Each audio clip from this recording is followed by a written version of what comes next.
Here's a little bit of cognitive dissonance for those of us who are being detoxed from traditional evangelical theology,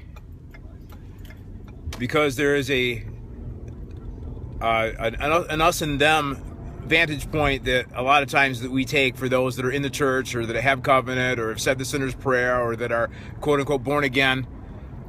And here's the cognitive dissonance, because traditionally we understand that, well, you can't invite Jesus into your heart, you can't receive the Spirit of God, well, until God did what he did on the cross through Jesus.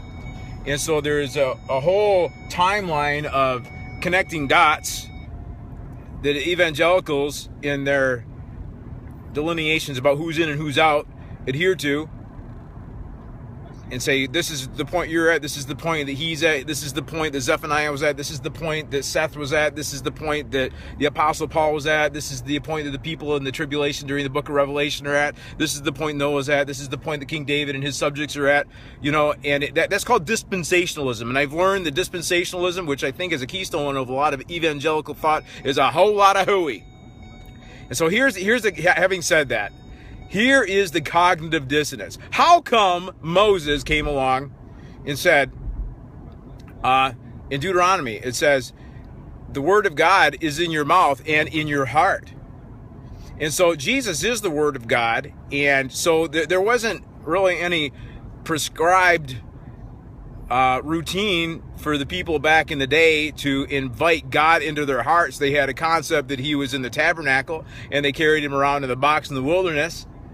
And these were types and shadows of the habitation of the actual human being, and they were darkened to that. But the reality that he was habitating and taking on their humanity and bearing their burdens all along, just like he does to us today, isn't any less then as it is now. We don't have to have a theology. We don't have to have the enlightened doctrine, teaching, instruction from our evangelical teachers for us to partake, or for rather that God to partake in us. Because where's the word? The word is in your mouth and it's in your heart. It's in Deuteronomy. Can't remember chapter and verse. Sorry. But where's the word of God? It's in your mouth and in your heart. And this is like hundreds and thousands of years before Jesus even came. Where's the word? Well, they didn't say the sinner's prayer, and well, Jesus didn't die and rise again yet. So, well, how did Moses say that the word which is Jesus is the word made flesh? How can they say Jesus? How can they say the word is in your mouth and in your heart? Because all things hold together. I think in Colossians, the Apostle Paul comes along and says, all things hold together and consist. The Word of God. We are held together on the molecular, on the atomic structure, on that level, cellularly, by the Word of God. And it's no different for us than it is them. The atomic structure that we hold today, we have more of an understanding theologically and scientifically of it.